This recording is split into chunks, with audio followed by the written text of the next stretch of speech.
Hello, everybody. Hello, and welcome back to episode 9 of the Reality Wagon Bachelorette podcast. My name is Anthony, My name is Andrew.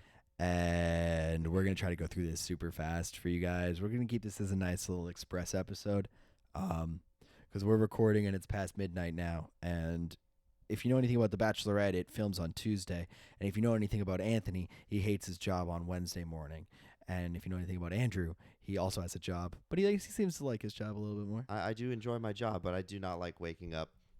I've also been going to bed at a reasonable hour, so I would like to keep that going. Yeah, it couldn't be me, but we're going to try and just go through this kind of quick. We're going to give you the skinny. We're going to give you everything you need to know about The Bachelorette with our funny and quirky commentary interlaced, woven amongst. Yes. But show kicks off, right?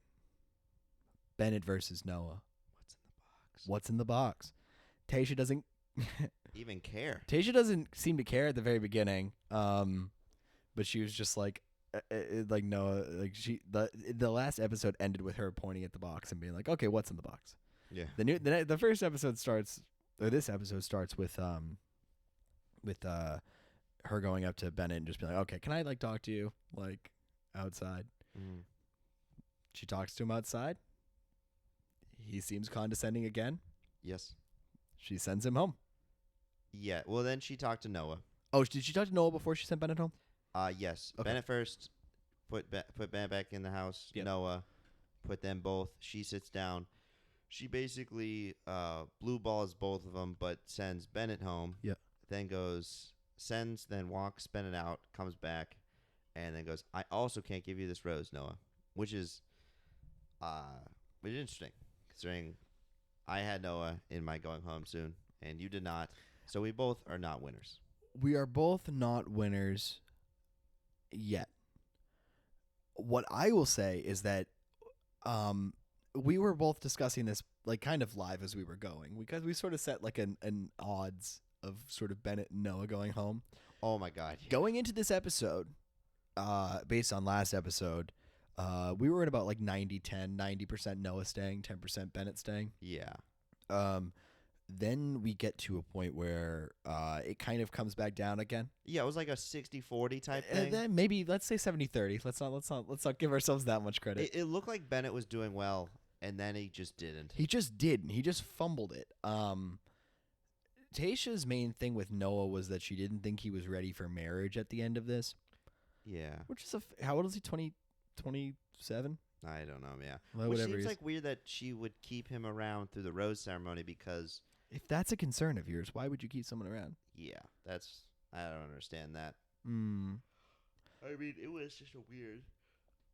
it was a weird whole time for everything. I don't think she should have done that. I think she should have kept also Bennett through the rose ceremony at least. Yeah, I think it definitely came down to something where she just had to make a decision to get rid of one of them. I think it was the producers being like, "You have to make this." Yeah. And then towards the end, I'll just skip around because it's going to be an express episode Yep. anyway. Bennett shows up. We're skipping that far ahead. No, I just want to clarify that is that Bennett ends up showing up again at the end of the episode. Yeah. Well, it's Noah doesn't get the rose then, but Noah does get a rose eventually. Yes.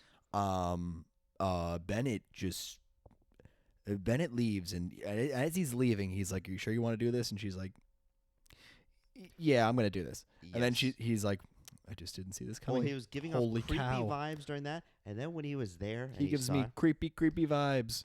That Bennett character. I don't want anyone Creepy, to come up to me and go, vibes. I don't want anyone with straight face go, "You know what? We need to talk." Or the way he was doing it was just like, I'm about to, murder you. That was how it looked. Yeah. Like just a hidden Harvard knife, But so I just needed to get that off my chest. They that was call him so the Harvard bothering. Strangler. The Harvard Strangler. You see, we come up with nicknames with everyone. Bent, Harvard Strangler, Riceps. Easy. But, yeah, so then after that whole thing, after the whole Noah, after Bennett goes home, it then goes to... They just go to the rose ceremony after that? They had a little cocktail thing. Yeah, they did a cocktail party thing, I Forgettable. think. Well, the thing that we ended up with a little bit of trouble is that we had this sort of on pause on YouTube TV, and then Yeah, Anthony's an idiot, and the screen went black because we were busy playing a ski trip. And I just completely forgot to. I didn't know to press play when the screen went black. you I just thought the turned it TV off. shut off, and then we didn't have anything saved. So, on me, I'll own it. We all make mistakes. Everybody has those days. We do all have those days. Yes. Not my finest day. But that being said, we missed a little bit of that part. We did come back, and we went back a little bit and tried to salvage where we could. So there's a bit patchwork. I'll be honest. My notes here aren't all authentically mine. I borrowed some ideas. DeMar, Ed, Spencer, boom, boom, boom, evicted right after Bennett was previously evicted, like a couple minutes before. So I technically won the tier thing. I do not feel good about this win. It's a cheap win because there are certain things that just happen. Like Noah not going was weird. That would have been a solid win. But then Spencer, considering we both have him in Dale tier, Spencer was on God mode. Spencer got the first impression rose like on the first time, like on his literal first impression with Tayshia. I feel like we should have seen this coming though, because each week we're saying, oh well, he's made a good impression. Like we'll see him future, and they're showing the people they're going to evict. But we haven't seen much of him. I haven't seen him so they do the edit thing, right? They do like the purple edit, yeah. The purple edit. So it's basically what they do is they just take it and if someone isn't going to stay in a reality show that's previously scripted like this, yeah. And obviously the show is entirely completed before they even start production on it, and so they can create these sort of edit narratives. Mm-hmm. I was expecting more out of Spencer just because of his performance in week 1. Stellar performance. And yeah, we were hoping like, oh, maybe he'll show up now that there's fewer guys. But I guess we should have known the fact that he just was edited out. If I was using my big boy brain, I would have sat there and been like, yeah, all right, I haven't seen him in 2 weeks. Maybe that's a sign. Yeah. Then again, though, they're getting rid of people that I saw last week. They got rid of Ed. Yeah, but Ed was also the narrative where they were painting him not in the best. Yeah, they kind of wanted. I think Ed was definitely on the outs anyway. Because they have two narratives. They have one with her, Tayshia, and then they have like the bro and bro thing, and he was really more into the bro and bro thing. Yeah. So I think that was kind of obvious. He was going. DeMar was also another one that got kind of edited out. Yeah, DeMar kept having these things. So like, I actually moved DeMar up and moved Riley down last week. So from week 7 to week 8, those two flipped. And moving DeMar up was just something where I thought he maybe had more of a genuine connection with her. But I misread that, I guess. Yeah, it was just not that he was going to stay around for that much longer. Like I didn't think it was going to be something where like DeMar was just going to like underdog power through to the end. I think at this point, I think we have a general idea of who are winners and who are people that are just going to be here for the time being. Yeah, I think so. Now that we're down to 7. Yeah. 7 plus maybe a half, 1. We might have a return of Bennett. Yes. We'll see how that goes next week, considering all the spoilers they did in the preview for no reason. Oh my God. That was ridiculous. We're really bouncing around, but I don't care. Because we'll make it work. Good transition. Yes. Good transition. Keep up the good work, Andrew. The at the end of the episode, they'll do like a teaser for the next week, right? So next week we have 2 episodes. We have the Monday and the Tuesday. I think they're both 2 hours, which only is one podcast. We're only doing one podcast, people. I don't know what you've come to expect from us, but it's the bare minimum. Very much so. This is not Big Brother. This is not Big Brother. Bachelorette. It's the Bachelorette. On Monday, Tuesday next week, we have 2 episodes back to back. We should see the elimination of at least 3 of the dudes. 7. There's 7 people. They'll probably do. They might do 1 or 2 Monday. 4. Yeah, I don't know. Maybe 1 each day. So that way, because 1 each day, that will bring us down to 5, possibly, and then they have another week before the finale. So that will probably be 3 gone, and then they're left with 2. Because I think at the end, it's you choose between one or the other. I think you choose between 3, right? I think it's 2. I have no idea. Hey, people out there, listening audience, if you know anything about how The Bachelorette works near the end, please DM me. This is basically tweet at me. This is a pre-Bachelor podcast. This is how we're gonna learn how The Bachelor goes. This is a run where we go through and we try and learn with the audience. If you ever want to hear what 2 grown men who have strong opinions about women and women's issues, that's you come to Reality Wagon for strong political talk. Yes, uninformed things we know so much about. Uninformed political talk. I definitely went to school for gender studies. As did I. Yes, I did not. I didn't have the courage. Yeah, no, I just couldn't stand in that classroom, and you know, I couldn't stand.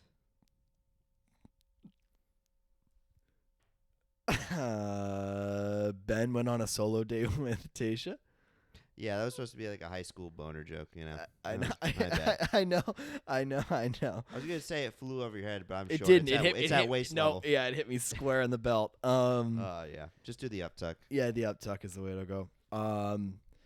So all three of those are gone, right? DeMar, Ed, Spencer, Yes. gone, probably forgotten. Maybe not. I feel like now we're at the point where like some of those people might come back for Bachelor in Paradise or whatever. Oh yeah, yeah. We'll see him in definitely future installments because I feel like they'll take the people that are usually like top Yeah, I think 10. I think DeMar could go to Bachelor in Paradise and probably do I pretty think well. Spencer. Spencer could absolutely kill. Yeah. Spencer's a good-looking dude, bro. Yeah, probably just didn't vibe with Tayshia as well as we saw. Yeah, you know But, it is all about the vibes. They then went to Ben after this, I believe, right? Yeah, Ben The went on a solo. solo date with Tayshia, which Ben is making great strides with Tayshia. Like every single time, it seems like he's just making good impressions. The guy just can't stop winning. Yeah, he's making good impressions. He's also, he's also playing up like his life story, or not playing up, but I'm saying like he was giving her a life story, so he's opening up to her, and she was really a big fan, and he was showing like how family's important to him, how he's improved his life, Yeah, and all that stuff. We kind of missed a few details. We kind of caught a little bit towards the end. yeah. So Um, this is right about kind of where we came in, was near the end of Ben's solo date with Tayshia. Yeah.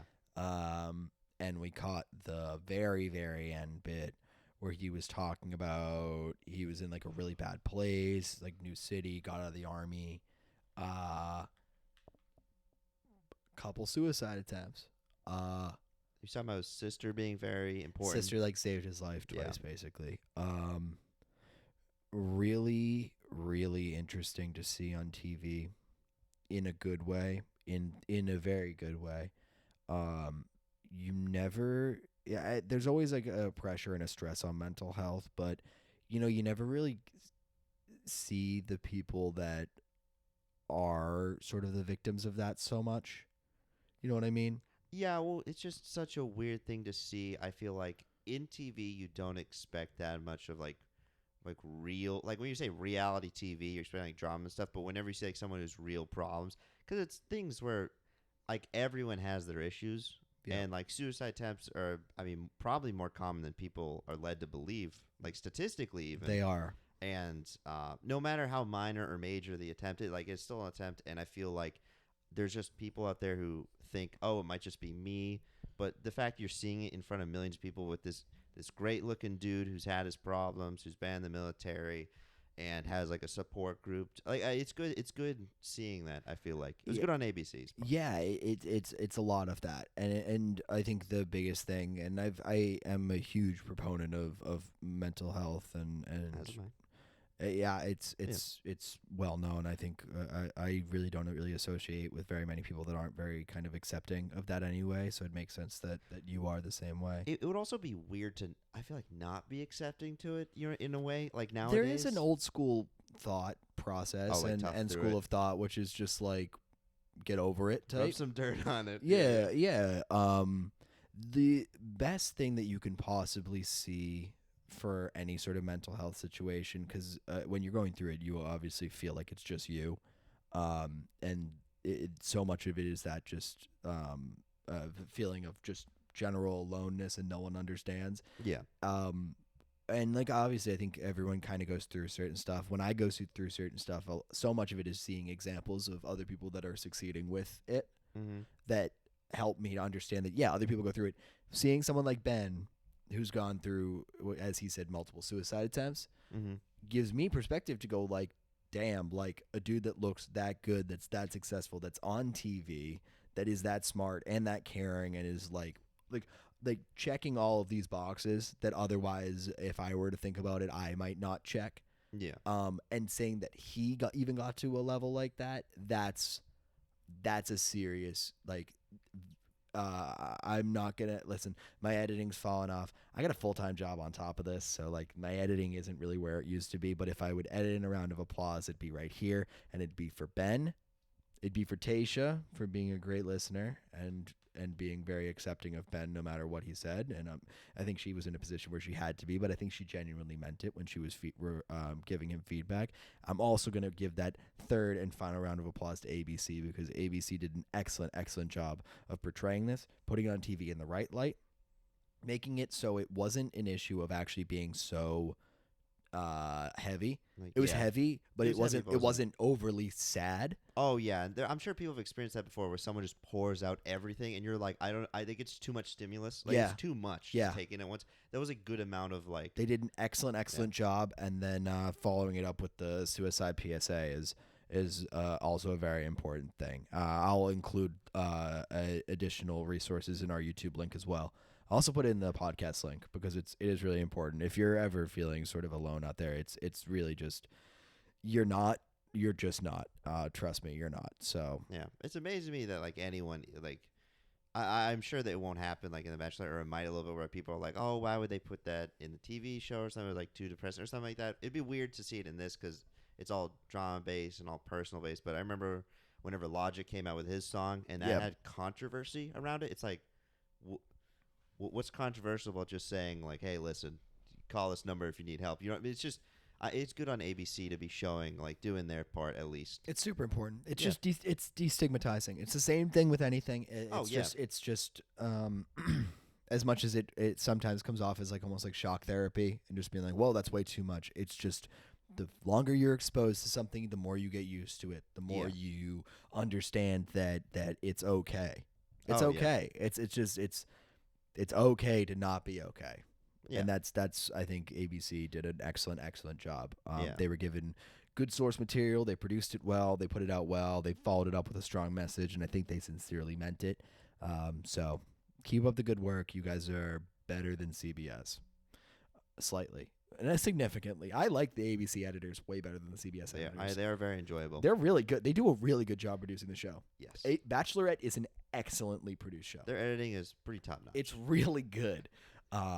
Their story writing is good. If talk about a dream job, story writing for the Bachelorette or for Big Brother, oh my god. Yeah, could you imagine being one of those story writers where they come up with the name like Adam Hambrick for their performer? Oh my god, yeah. It's like, where did Adam Hambrick come from? Bro, they definitely actually carry us for a second. I'm gonna go ahead and look up Adam Hambrick. That sequence was so lovely when they're coming out of this super like deep talk, and it's just Adam Hambrick, and it was a great laughing moment, and I think they might have chosen that pretty on purpose, like purposefully. And then we also were criticizing Ben's dancing. You know, he was holding her left hand. Like, he's got 5,000 Twitter followers. We're almost there. We're not almost there. You can help us get there. You can follow us on Twitter at Reality Wagon. Yeah, but it was an all around interesting segment, and to be a story writer, in ABC for The Bachelorette would also require you to be good at bringing out the lie detector storyline. Okay, so lie detectors are. I was doing a little bit of research. Apparently, in Bachelorette 10, they did a lie detector thing too, like this or something. Mm-hmm. So I used to watch a lot of like true crime shows and stuff like that, and CSI and everything, and a whole bunch of those shows where like they focus on lie detectors and stuff. And I learned from I've known for a very long time that lie detectors are not reliable. They're just not reliable sources of information. Yeah. There's a couple different things with a lie detector that you have to get right. You have to set a good baseline, which is what you were talking about earlier. You have to calibrate it, is what. Yeah. Yeah. That's what it says. So they ask you, what's your name, your age, and they're all correct answers, and it calibrates your heart rate, your like blood pressure to that, and that's what they go off of. Well, it's like that's how they know what a correct answer looks like. Yeah, exactly. It's based on your heart rate fluctuations, your blood pressure, stuff like that. Those factor in. If you don't have a good baseline, you can't have a solid result or an actual like verifiable result. Furthermore, on a lie detector test, you can only ask yes or no questions. It's binary. Yeah, there is no maybe. There is no yellow. Questions. So in this lie detector thing that Tayshia and JoJo put them through was you can't do it. It just doesn't exist. Like I think yellow was the way of them saying like unreadable, or what's the third option for a lie detector test? I think it's like unreadable, like undecipherable, inconclusive. That's what inconclusive is the one. Ooh, That's also the thing I was talking about earlier when I was talking about the paper and like how they do like the anus detection or something. It's also a way The what? the anus detection, like how um, that was a different way. What I meant to say also was that that's actually a way you can pass them if you clench really hard. Apparently, that also does something to your heart rate and your blood pressure to where it makes you pass it. Like this? Exactly. It's like Kegling, but for your anus. But yeah. So apparently that also helps. If you ever need to pass a polygraph test, Just clench super hard. whenever you answer yes, Every single don't time. look super uncomfortable. Cause No, they'll know. don't. They're testing for Clench you. hard, but not that hard. No. But yeah, that was something I've known since for a long time. Yeah, you can cheat on them super easy. Like a lot of like what is it? Like Maury or there was another one. There was a Steve guy. Ugh, Steve something or other. dude, I hated Like those a shows. giant bald dude. And that dude got into some weird ones where it was like, it's like, did you molest this young girl? And they put him on a lie detector test. It was like terrible. Why did my parents let me watch this?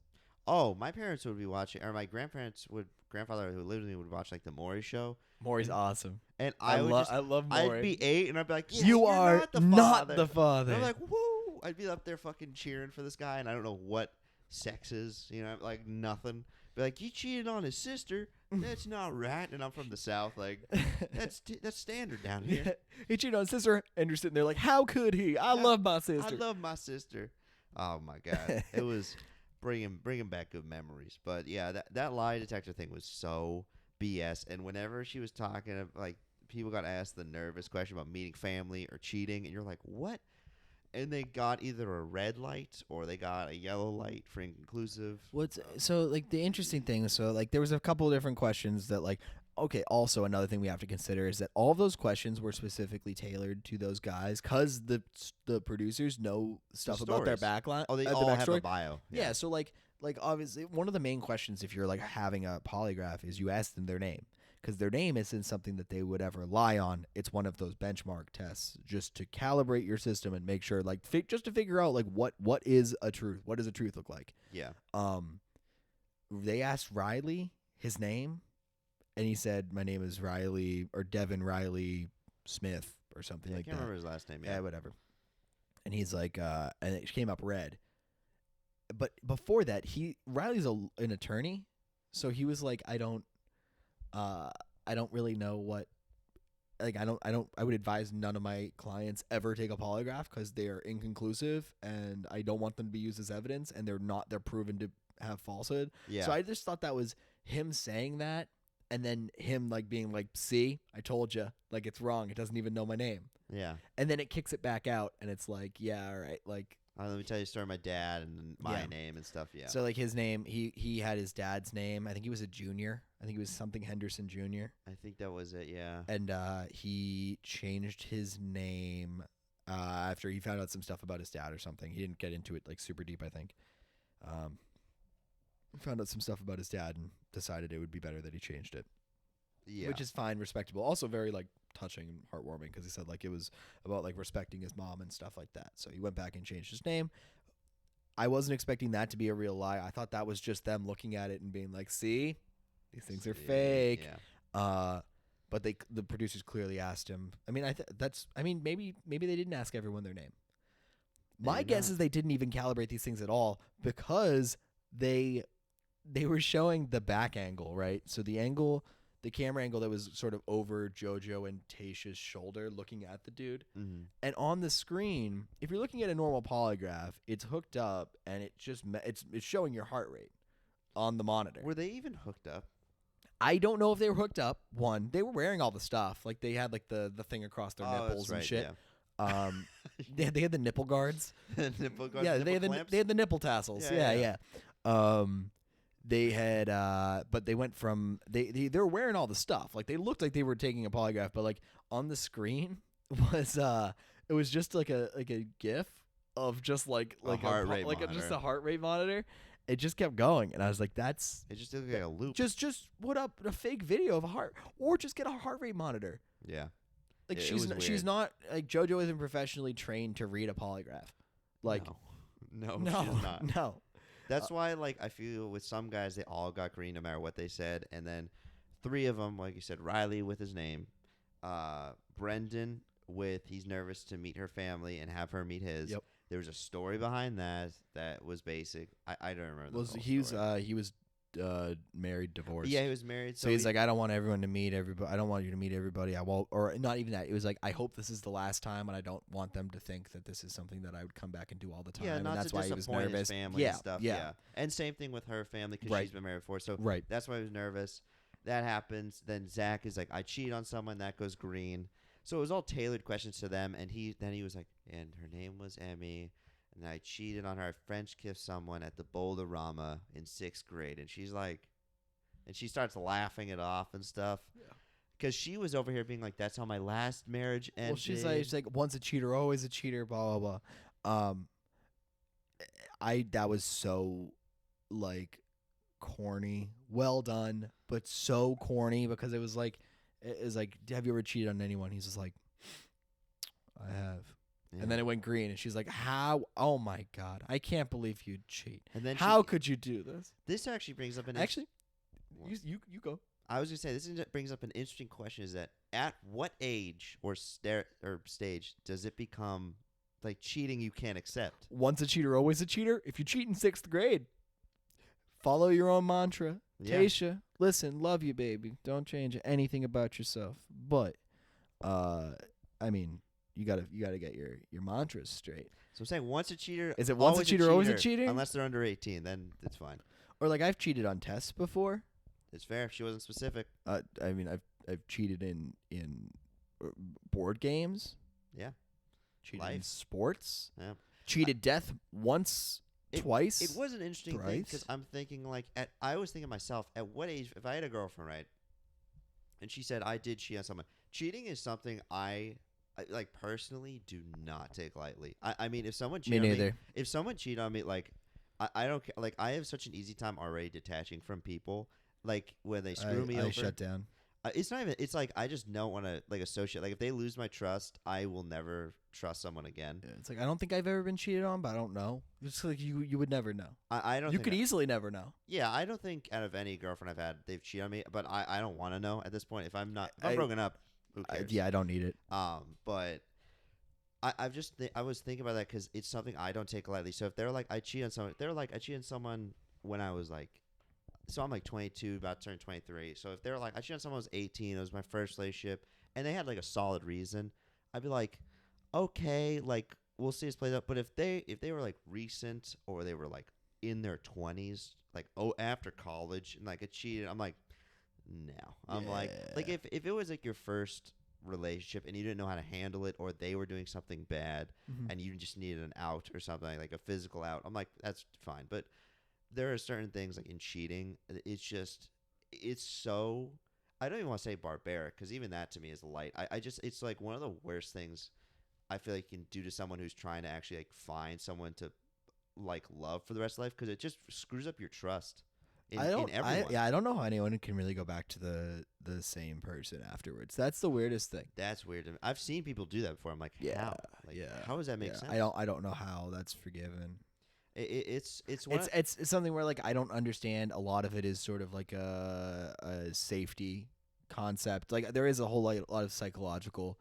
You've been with them for behind years. It. Yeah, it's like you find solace in this one person that you give them passes. You forgive mistakes that are otherwise, let's say, unforgivable. One, and also major red flags of behavior to come.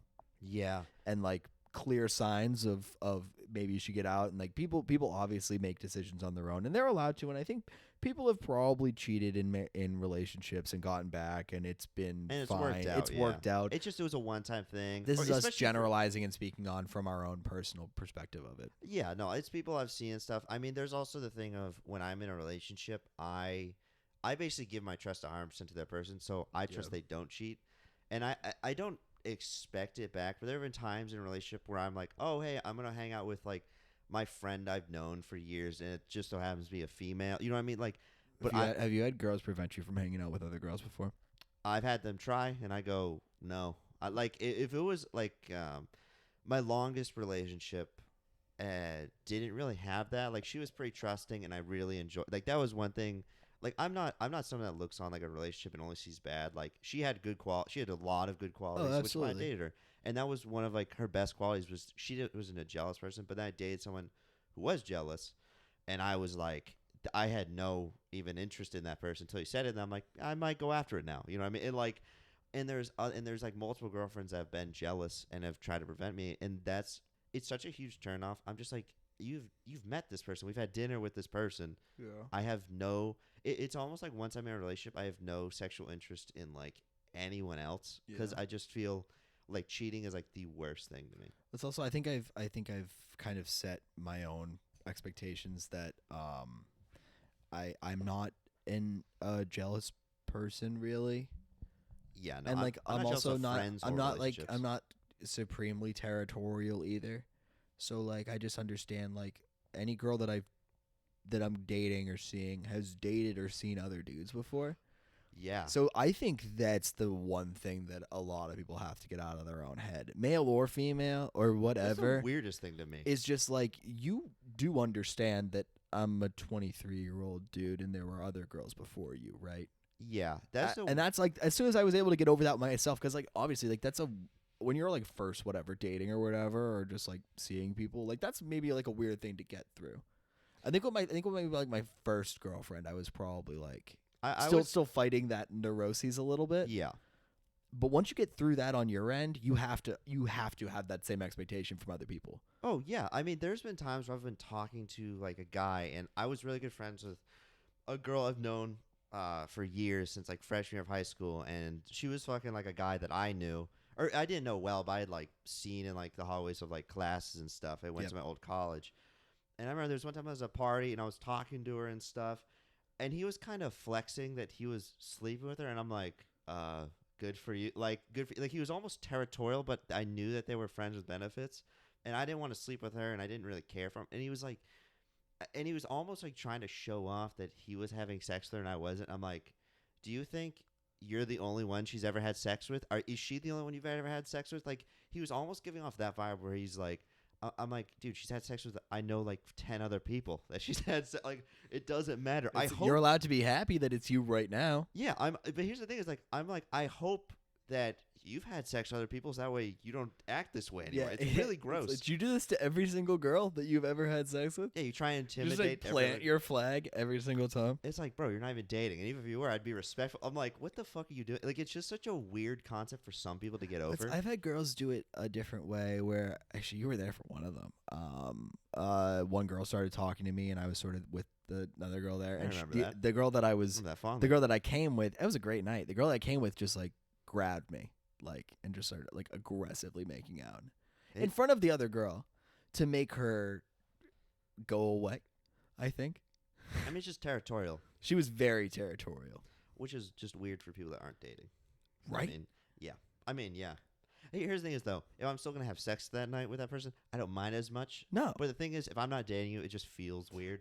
it felt kind of cool. Well, no, it felt I cool. felt like I was being fought over. I felt like you're a boss. Oh Yeah, my yeah. god, no, yeah, I was like, oh my god, We ladies, almost- ladies, I calm almost down. did get in a fight that night. There's enough so. of me to go around. Yeah, you almost did. I definitely wouldn't have fought the person I was fighting due to, Because I differences, like her boyfriend a lot. but her boyfriend was dope. Yes, she was cool guy. less than so. She was very mean to me. Oh, I mean, yeah. And then I was like talking shit with the guy who was a bartender who I knew. He's like, yeah, she's kind of The worst. a bitch. Yeah, She's the worst. and I don't use that word lightly. She was a see you next Tuesday. She tried to fight both the girls that we were with. I don't understand. And that your 'cause girlfriend at the time is an extreme pacifist. she She is a would have let passive- anything fly. Yes, however, she was also she lifted weights and was far stronger than this other person. Does she would your girlfriend at the time had actually thrown hands?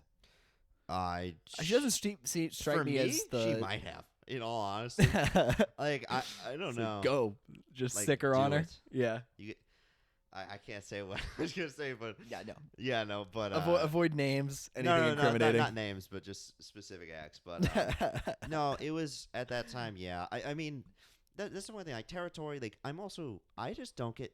I feel like I've just never been jealous or felt like towards even friends or like had that FOMO thing when people are like, oh, like you didn't invite me. It's like I get FOMO. I like- get FOMO. That's real.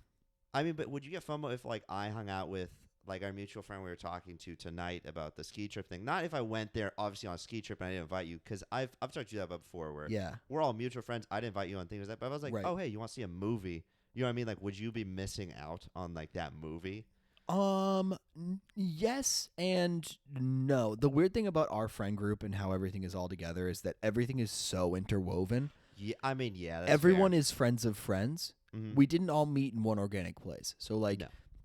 you and I met through work, Gray and I met through school, and then connecting like outside, more so outside of school. Like we were friends in school, but like we're better friends after college than we were in college. You and Gray know each other through Through me. you, yeah. A couple of our other friends like know you guys through like flag football and softball Yeah, and my like going out roommate, and yeah, stuff. you. Yeah, like Spencer's your roommate. I know Spencer through you exclusively. So there is some element of that which doesn't bother me, but it is kind of in the back of my head, I'll be honest.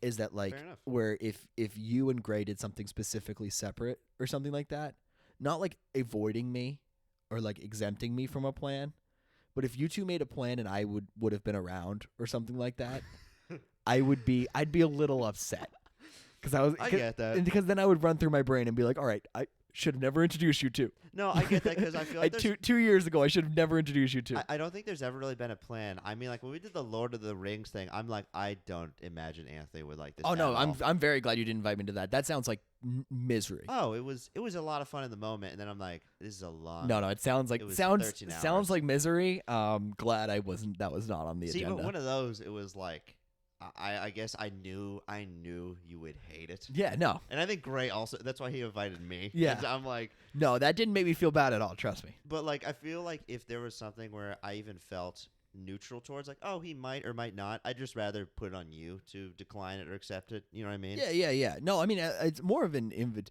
My thing is I've just always, and I think I need to figure out a better way to do this. Is just over invite. I try to make all my friends friends. I mean, yeah, I do the same thing. It's just easier that way. It is, but it like we sort of blew up already. Not already, but we had a book club going for a little bit there. Let's not forget about that. I mean, And that was me trying to make all of my friends friends at the same time. yeah, but let's be honest. There was someone in there that was. We will avoid names, but we know who they are. Oh, I will avoid names. And but yeah, no, same deal. Where it's just like it's something where I have groups of friends, and I have a very very solid good core group of friends, and I have other friends that are good for like hardcore party stuff. Oh yeah. And then I have friends that are very much like when I go home, I'll see them and like go see a movie or something, or like go to a concert with them. Like there are friends for different environments. Yeah. I think putting everyone in the same room is not going to be my main go-to anymore. I think you can gracefully introduce people. I think there's that. There's also the part where I like introducing friends of friends just because I like everyone to know each other, but also the fact that if they have an opinion of someone, like this other guy where I strongly just did not cooperate well with this guy, and I was and you know, there are parts of like other people defending him, and I'm like, why? Like, yeah, no, I get it. But the thing is, I've also been on the end where like longer. where I've had a friend where I was defending them, and then one of them was like, why are you doing this? I'm like, well, I've known her for a while. I'm like, that is an excuse. Like when I was back like through high school and like my freshman year, I was still friends with this kid. I'm like, and then someone just said to me like, what does he bring? Like, what value does he bring to your life? I'm like, actually, pretty much nothing. And then like after that, I just didn't really see him anymore. I just kind of stopped texting him. When he texted me, I was like, I can't hang. Like, and eventually I just went away. And I'm like, my life's way better without him. So I guess I like introducing friends of friends because then someone will put me aside and just like, dude, like, come on. Yeah. Like, you understand, like, this isn't good for you. You know what I mean? Yeah. Like, the toxicity kind of melts away when you introduce diversity. Well, it sounds great in concept. Oh, sounds it's harder awesome. in application. Oh yeah, it sounds awesome. Way like, harder. It's create a perfect utopia. All my friends are friends. We can all go to the beach together. We Yeah, can but all it get doesn't work that smoothies. way. We can ride a 10-person tandem bicycle. That's not how life works. No. But I enjoy at least giving it a shot. Yeah, I think it's always worth a shot. I will introduce my friends as best I can, but there are certain friends that are just not cut out for certain situations. Well, that's the same thing with coworkers. It's like I'm Oh, so yeah. afraid of like bringing them into your friend circle. yes, because of given like the topics that might not be. I mean, not bad, like is in like bad people or anything like that. Like we're all good people. It's just like they might not feel comfortable with talking about, and Yeah, I don't mean, know them it's intimately. corporate speak is very different than friend speak. Yeah, and I'm trying to get promoted. I'm not trying to get fired. I keep all my coworkers at a very multiple arms length distance. It's just I'm just not friends with any of my coworkers. see, there are a few I'd like to be friends with. It's just the environment we're in right That's now the is different, difference. and also slowly they can be also like coworker friends. You know what I mean? At the start, I think the most important thing if you're gonna have a coworker friend that you think you could ingratiate into your actual real friend circle is to make that adjustment pretty quickly. yeah. Or else they end up at that sort of, like I said, like that sort of buffer zone where I don't know if maybe I'll go golfing with them. Maybe I'll invite them to the barbecue. I'm not gonna bro down with them. They're not coming up to the cabin. Yeah, I mean, future cabin. The future dude. cabin. I wish Gray was here, man. We could have been talking about that. I Should've need to been. show him my list. Should have been. I mean, I'll probably forward it to you once it's more formatted and stuff, just to Once you get in MLA format. But once I get, dude, I've been creating a PDF of the checklist as well of the maintenance. Every 3 years, gotta switch out the water heater anode. I know. Oh, I dude, heard. I am. Also, we're like I said, we're all gonna get solid core doors, so that way the sound doesn't travel as far. For all the noise that's happening in the Yes, cabin. and one of us will get, if it's an open loft, one of us get that room up above, and it's gonna be a power move to have sex up there. Yeah.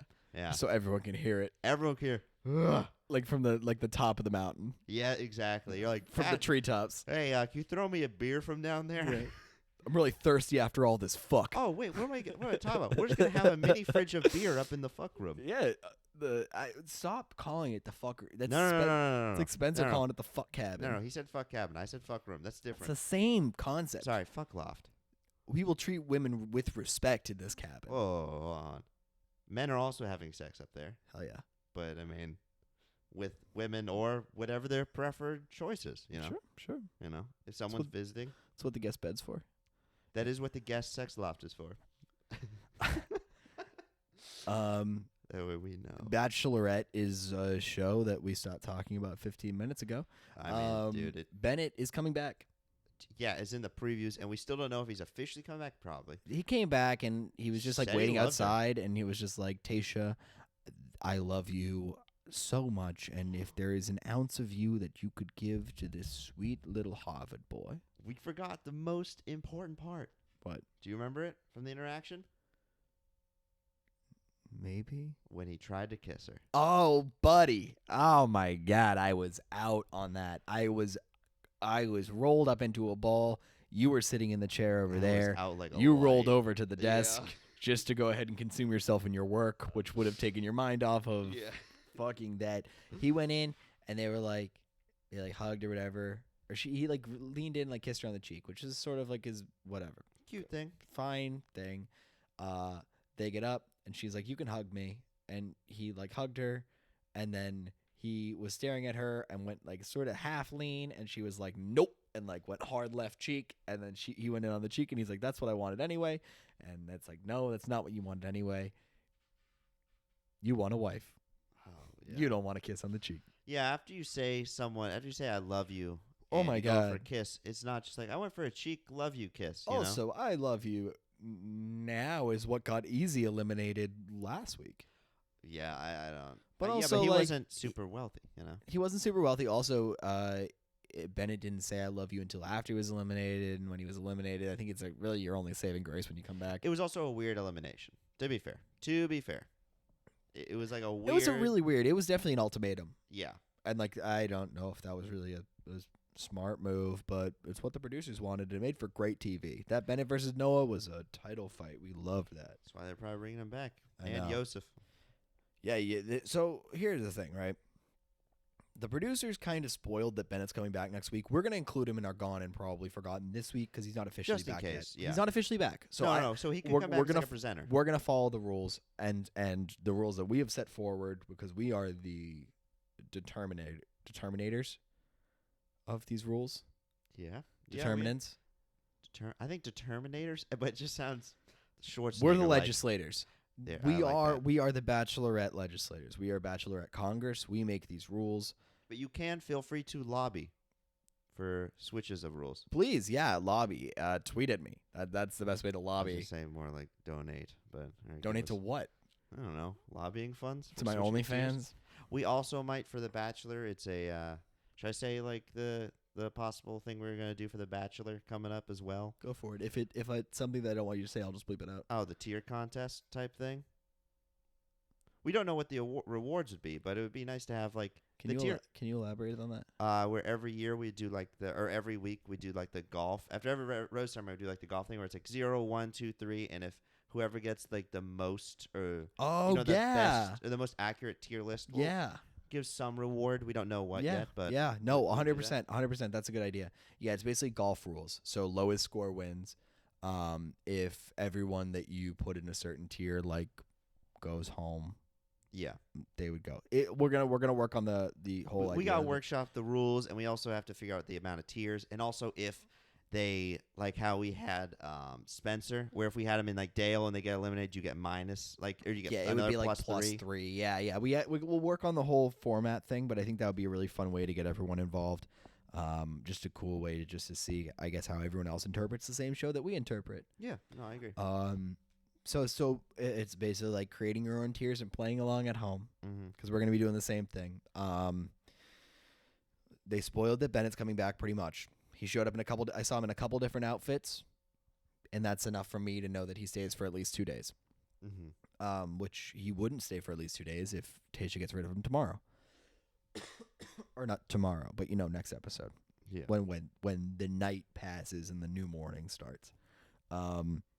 Noah is evicted. We know that because he showed up in they did like I think next week they're doing the fucking what is it? Pull-out talk or whatever. It's the eliminated dudes come back. The men speak or something like that. Yeah. The men tell all. That's what it is, tell all. Some tell all. Noah is sitting on the couch. He looks to be recently eliminated because he looks very fired up. Yeah. But, I mean, fuck it. Why did they show us that? I feel like they showed us that to, I don't know. I don't even know. I don't know. I couldn't tell you, but I just know it's going to be a very beefy week because it'll be 4 hours of content. 4 hours of content we're going to have to squeeze down into maybe we'll make it a 2-parter. Yeah. We could record it and make it a 2-parter. Yeah, I'd say so. We could record one session, record on Tuesday, double dose. I'll just split it in half. All right. Are you ready for tiers? I am, but we got to remember that next week is hometown week. So I'm very excited for next week. I am very excited as well. Because Tayshia's got to take all these people back to her hometown. I'm interested to see if Bennett stays because I feel like I don't know if Bennett's parents would even be alive at this point because I feel like they're all like I feel like Bennett would be like Bennett Haverfield the Fourth or something like that. Well, we don't know if hometown week is next week and he's likely staying. I know. But we're keeping him gone. So we are. I'm just saying that I hope he stays because I really want to meet Bennett's family. I feel like they come from like some really old, antiquated industry. Rockefeller money. Like they made all their money in indigo or molasses. I sold paper cups during the war. Exactly. Yeah, they're the British East India Company. I actually met someone who came up with like just trading spices back in the 18th century. They could be doing it. They started the British East India Company back in 1300. Yeah. Part of the tea trade. All right. Are you ready to start? Born ready, bro. All right. Born ready. All right. So we start with Ben. We had the other people to gone and probably forgotten. And we have 7 left. Not including Bennett because Bennett, we don't know what the hell is going on with him. Yeah, I moved Bennett. Bennett isn't gone, probably forgotten. He might change. So we might resurrect him. If we resurrect him, can we make his graphic like not gray? But maybe we can create like a cool thing around his graphic. Yeah. Just like a little halo. Like, we can make him a zombie. Yeah, we could do that. Can we give him zombie? You're probably overestimating my amount of... I'll probably just make him green. We can tinge him green. There you go. I do not have that artistic skills. We can tinge him green. All right. Keep his background gray. So how much should we limit into the Gone and Probably Forgotten? 3 this week or 2? So I'm gonna go ahead and say that you can put... what do you mean? You mean I mean Lost in the Shuffle. I think we should limit it to 2. Okay, I think how about 1 Dale, 2 in the rest of the category. 1 Dale, 2. Like that idea. Okay. All right. I think I've got it set up. So we're gonna do it the normal way, alphabetical. Yes. So Ben. Ben. I put him in Almost Dale. I am going to put him in Dale. Really? Yep, I am. Tayshia this week said that she was in love with him. I don't blame you for Uh, putting him there. she said by the end of it, she's like, I think I'm in love with him, or I forget what she said verbatim. I think I'm falling in love with him. Truly loves Ben. She said she truly loves Ben. I think they're gonna pull the old switcheroo. You know what? I want to say that, but also I'm just gonna keep playing the odds. I'm not gonna try and go ahead and anticipate anything anymore. I'm just gonna go ahead and say Ben has made important breakthroughs where he's needed to. Tayshia seems to really like him. They both enjoyed the musical stylings of Adam Hambrick together. They did. I have never once enjoyed the musical stylings of Adam Hambrick with another woman, and I feel like that would bring me and whomever that other woman decides to be, together even closer than ever before. Whoever she decides to be, like a woman, or I'm saying that I think Adam Hambrick brings people together, and I think that Tayshia and Ben are closer because they've enjoyed that experience. I agree. I also think it's more helpful, when you fall in love and you learn a skill the other person knows. Like if you're falling in love with someone that was like knows piano, to be able to play them at piano. So I think you should learn some Hambrick songs and play that for the person you love. I mean, I'm a massive Hambrick stan, but I mean, I don't know if I know all the songs. You know what I mean? No, you don't know the lyrics? Why don't you sing us some of his top lyrical songs? I don't. Yeah. All right. So we'll move on to Blake, and Okay. he is someone that is 100% in Lost in the Shelf. Oh my God, buddy. All right, cool. We're on the same page. He's one of my next Gons. Has to be. Trying to do this on my phone is the worst experience I've ever had in my Well, life. it's also the ad on the tier maker thing is now. There's like a big banner ad, Yeah. which is it's all just showing me pictures of shirts with dogs on it. I think it's part of my like Google ads too. So like apparently that's what I want. They don't lie. That's what Google thinks that's what I want. I mean, we don't really. Like, it got edited out. Dude, yeah, he's been edited out for weeks. He's one of those guys that's just kind of there. Hasn't done anything super wrong, but not right. Yeah, not he's super right. he's just sort of whatever. It's I don't know. I'm not Blake. You're fine. You're fine. All right, Brendan. Brendan is in my almost Dale. Really? Okay. What do you have, man? I am going to be putting him, if my thing ever works, into middle of the pack. Wow, why is that?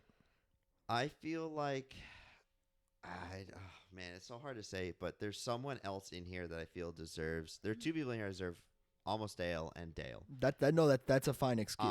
Brendan for me just feels like he just seems like one of those people that's just gonna ride it out and become like 4th or 5th place. He might be 3rd. Fuck. But why?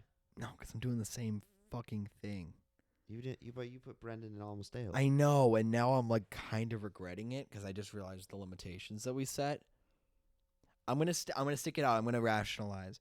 I think Brendan's made really strong impressions with her every time, and I think that she said straight up, she's like, I really like you. I think in the show, the way that it's all set up, and the way that I'm even just gauging off Tayshia, because she seems like a very genuine person.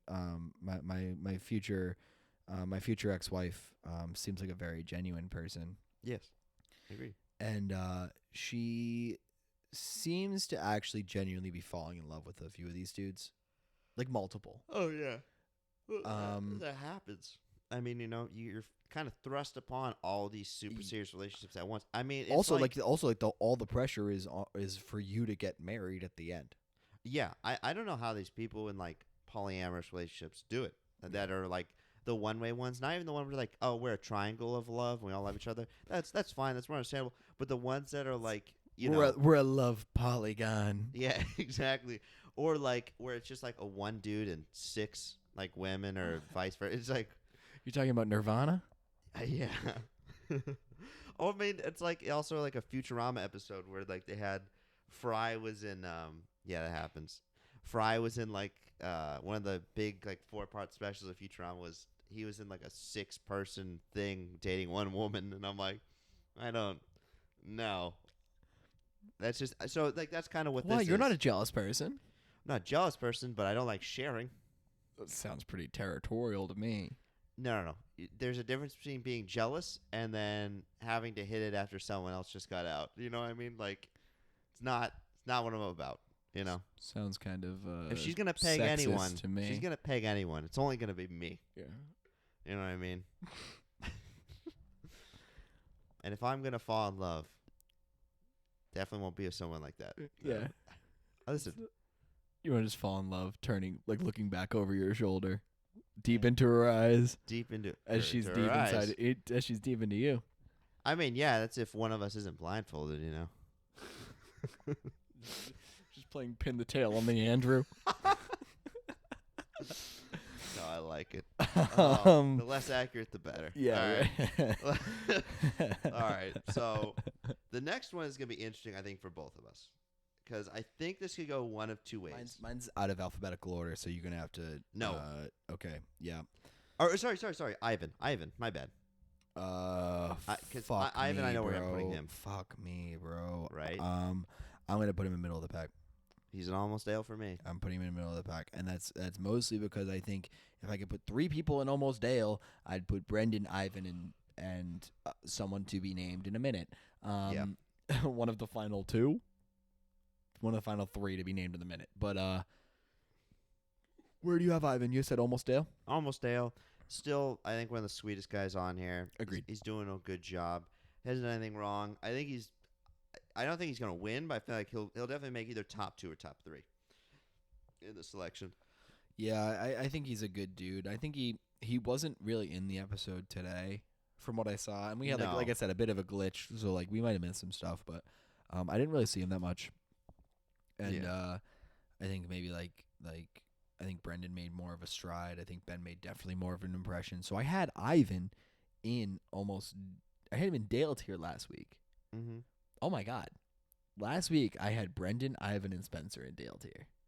This week I have none of them in Dale tier. That's crazy. Spencer's gone. Well, Spencer, yeah. I have For me as Ivan. I have Ivan in middle of the pack. I have Brendan in almost Dale. So like I don't really even know what Things to. are changing up, man. Yeah, the times they are a changing. All right, Noah.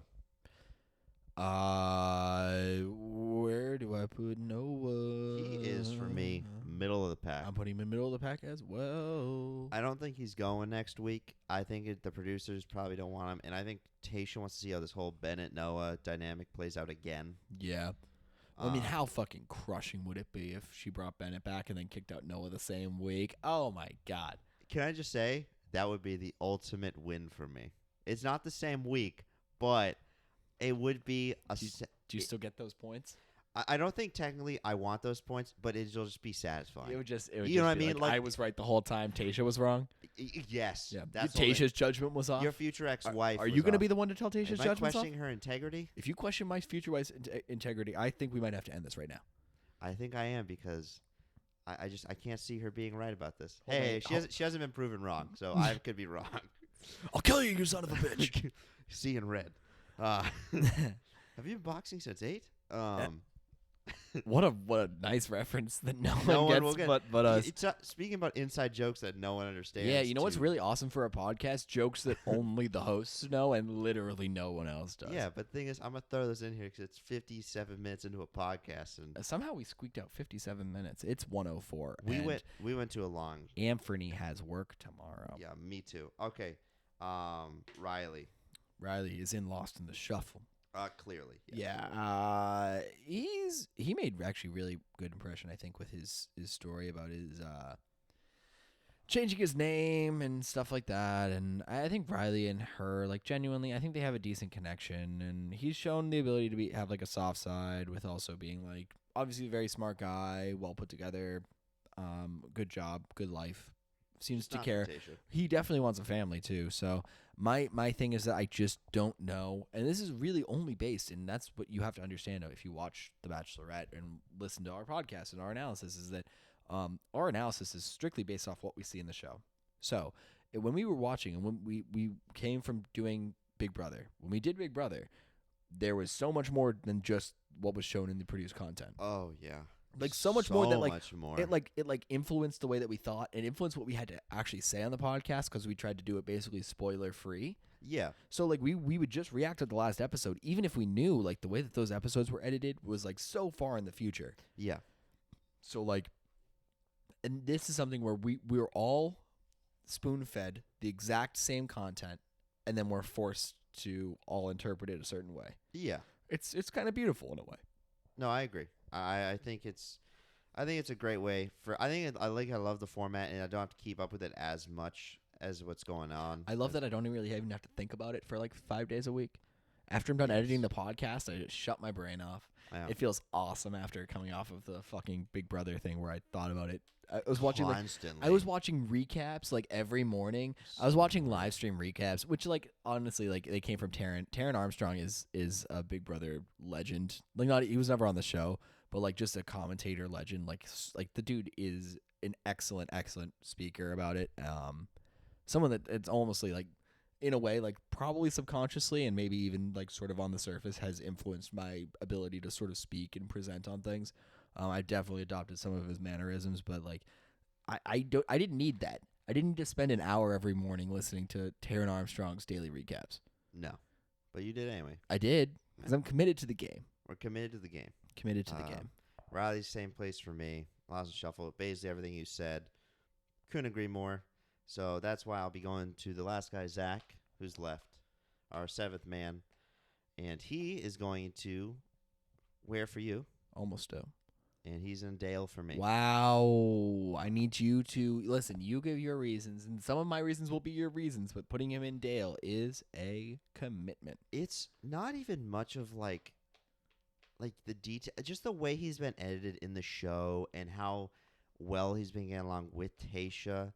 Feels like they have like a slightly deeper connection than they're letting on. So I feel with Bachelorette, having not watched it before, I feel they either over edit someone when they're gonna kick him out, or kick him out at some point, and I feel like the winner they save for more airtime towards the end, so that way it doesn't show that as well. You know what I mean? Like yeah, no, I know it's the same. It's a lot of the. I know exactly what you're saying. The almost like creating like a clear winner linear arc isn't something that anyone wants to watch. No, people like to watch their tragic hero sort of rise and overcome challenges and things like that. Yeah, and all these other people that they have to rise above and stuff. So you might paint someone as in a really good light 1 week, a Spencer, if you will, and then you get rid of him 2 weeks later.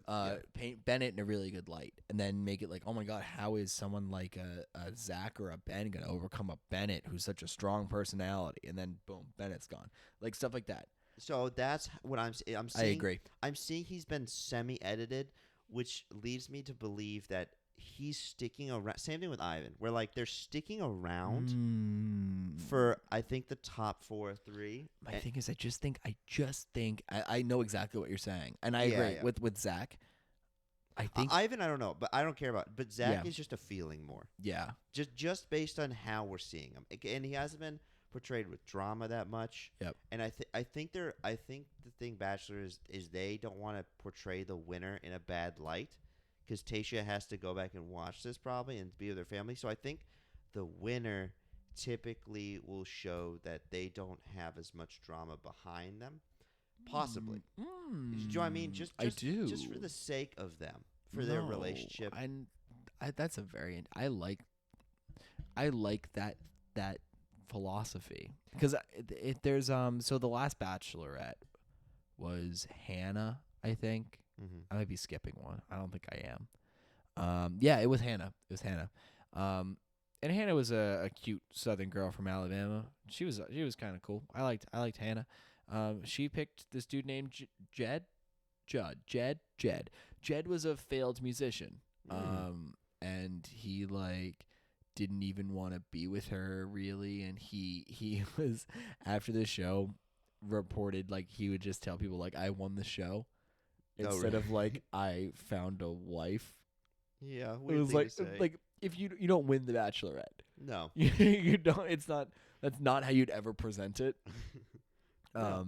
But that like it ended up not working out or whatever. I guess he had a girlfriend back home or something like that. Like a whole bunch of bad stuff. Yeah. In the show, they painted him kind of perfect, I think. Yeah, I think that's a way that they go about it, because you don't want the winner. You want to incentivize people to be on the show, and for people to be like, that was the winner. I'm just like That's that guy. how you make the winner look like an asshole. All right, goddamn. Why would I ever want to do that? See, exactly. Yeah, and you don't want to paint like everyone else has been painted in this weird light, or they have touching stories and they went just because of failed connection, or they leave because they're an asshole. But Yep. the winner or top two are always going to be people that don't really have drama throughout the season, are semi-edited, but still have moments with her, and they might have light drama or light like hiccups, but nothing out of the ordinary. So I think I think Zach is a Dale tier for me. Yeah. Yeah, it's Zach and almost Dale. A lot of those same reasons apply. I just don't. I think Ben has just outpaced him. Yeah, at this I think point. I could also be wrong if this is Zach will be gone next Listen, week. no, But we'll see. I was a little hesitant about my tiers before I had them looking at them, but now that I've been staring at them for a minute or two, I'm confident, baby. I'm I think liking them. I like my tiers. So our Riley and Blake are the same, basically. Riley and Blake are both lost in the So shuffle. we'll judge our tiers based off of if we get those wrong, obviously, just based off of It's where gonna we be place how other everything people. else shakes out. Yeah. And pretty honestly, much. at this point in time, like we could very easily tie without having the exact same tiers. You know what I mean? Oh yeah. Like I that got you. that can happen super easily just because there aren't that many guys left. But with 7 guys left, and at an hour and change, I think that's gonna do it for episode 9 of the Yes. Reality Wagon Bachelorette podcast. It's merely 1:11 in the morning. What a fucking mistake. We gotta start recording these earlier because I don't have the I stamina. can't do this. I don't have the stamina for this anymore. Thank you all so much for listening and watching because we're on YouTube. This episode of the Reality Wagon Bachelorette podcast, we have a nice little lavender light situation going. I like it. Hey, I kind of dig It's it. easy on the eyes, Yeah. as are you. Thanks, baby. But thank you so much for listening and watching again. As always, we are on iTunes. We are on Spotify. We're on Bullhorn too. I've been looking at our Bullhorn. statistics. I only say that because we got like 80. I don't know what bullhorn. I think is. we have 40 Bullhorn downloads. It's a different podcast app. No, I get that. I've just For those of you that are listening on Bullhorn, let us know like what that is, where that's from. I didn't know how we got on Bullhorn, but I'm glad we're there. I'll do my research on my own, but just hit me up. I just kind of want to know who you are. Shoot me a DM on Twitter at Reality Wagon, on Instagram also at Reality Wagon. On Spotify, you can toss us a follow if you listen to our podcast there. That's great. Automatic download to your device. Super easy. On iTunes, same deal. You can toss us a subscribe. On iTunes, you can give us 5 stars and a comment. Those go super, super far. We mention it all the time. I think it'd be really cool if we got a few more of those, just because like those just help promote us a little more and get us promoted in related search terms. So those are really cool. If you are so inclined to seek within your own heart to give those to us, to donate your time, as we have donated to you. Amen. The other thing that I have to say is about YouTube, because we're on YouTube now, at ANMC Studios. That's Aaron, Nancy, Michael, Charles Studios on YouTube. All of our podcasts go up there. The podcasts go up on YouTube at the same time as they do on audio download. I set that up so one doesn't come out earlier, however you want to consume it. You get to see our beautiful faces. You get to see our beards that are both way too long. We're both like holding combs and combing our beards like douchebags during the entire thing. And they're not even like that long. They're not that long. It's It's just soothing. it's a comfort mechanism for I me. feel loved. Yeah, it feels Something like stroking me. it feels like the embrace of somebody who cares about my face. Yeah, you know. So I'll take it, whether it's me, whether it's a Someone stranger, has to play with my hair. whether it's a stranger's yeah. hand or my own hand. But yeah, so definitely toss us a like on the YouTube video. Toss us a subscribe too. That way you don't miss any of our uploads for this podcast or any of our other podcasts. So yeah, I think that's pretty much everything for today, Bud. What do you think? I think that's it. I'm good. Awesome. I hope you all are having a great day. Like I said, I'm going to include some resources about just like mental health awareness and suicide prevention. So if anyone's interested, definitely look in the link. It's helpful, and even if you're not feeling that way right now, just feel it out, dog. Everyone's going through something. Quarantine has not been easy. for anybody, and don't listen to anybody who's fucking thriving during all this. This is not an opportunity to thrive. If you are thriving, good for you. Congratulations. Stop preaching. Everyone's struggling. But yeah, so we will talk to you guys next week. Thank you so much for listening to episode 9 of the Reality Wagon Bachelorette podcast. My name is Anthony. My name is Andrew. And we will talk to your beautiful faces later.